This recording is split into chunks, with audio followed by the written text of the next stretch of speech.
दोस्तों, आज हम एक ऐसे मामले की बात करने वाले हैं जो पूरी दुनिया की नज़रों में छाया हुआ है। अमेरिका और वेनेजुएला के बीच हाल ही में जो घटनाएं हुई हैं, उन्होंने कई सवाल खड़े कर दिए हैं। क्या सच में हमला हुआ? इसके पीछे के कारण क्या हैं? और सबसे महत्वपूर्ण बात, इसका असर सिर्फ वेनेजुएला पर ही नहीं बल्कि पूरी दुनिया पर पड़ सकता है। इन सभी सवालों का जवाब हम आपको विस्तार से समझाने वाले हैं। तो चलिए शुरुआत करते हैं और जानते हैं कि ये मामला इतना महत्वपूर्ण क्यों माना जाता है। सबसे पहले हम लोकेशन देखते हैं। वेनेजुएला दक्षिण अमेरिका का एक महत्वपूर्ण देश जिसका राजधानी है काराकास। मैप में देखें तो ये देश स्ट्रेटेजिक पोजीशन में स्थित है। इसके पास विशाल तेल भंडार हैं और इसी वजह से यह अमेरिका समेत कई देशों की नज़रों में है। इतना ही नहीं, इस देश की भौगोलिक स्थिति भी इसे दुनिया के लिए खास बनाती है। काराकास शहर, इसके तट और समुद्री रास्ते, सब कुछ रणनीतिक दृष्टि से महत्वपूर्ण है। इन सभी कारणों से अमेरिका और वेनेजुएला के रिश्ते हमेशा से तनावपूर्ण रहे हैं। पिछले कुछ सालों से अमेरिका और वेनेजुएला के रिश्ते काफ़ी तनावपूर्ण रहे हैं। तेल के संसाधन, राजनीतिक मतभेद और अंतर्राष्ट्रीय दबाव ने इस तनाव को और बढ़ा दिया। अमेरिका ने कई तरह के आर्थिक और राजनीतिक दबाव बनाए। साथ ही रणनीति के तहत कुछ ऑपरेशंस की योजना भी बनाई गई। इस सब के बीच सवाल यह उठता है कि आखिर क्यों अमेरिका ने सीधे हमले की बजाय सीमित ऑपरेशन चुना। इस वीडियो में हम इस सवाल का जवाब भी देंगे। अब बात करते हैं ऑपरेशन की रणनीति की। अमेरिका ने किसी भी तरह का सीधा हमला नहीं किया।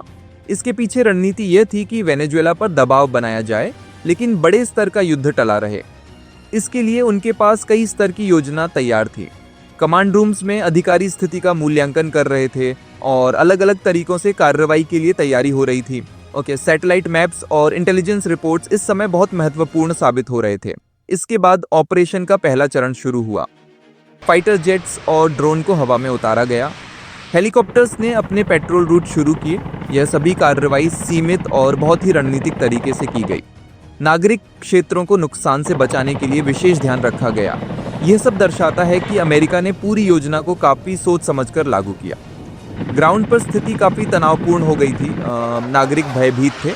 कई लोग अपने घरों से बाहर निकले। इमरजेंसी लाइट्स और साइरेन्स शहर के कई हिस्सों में देखने को मिले।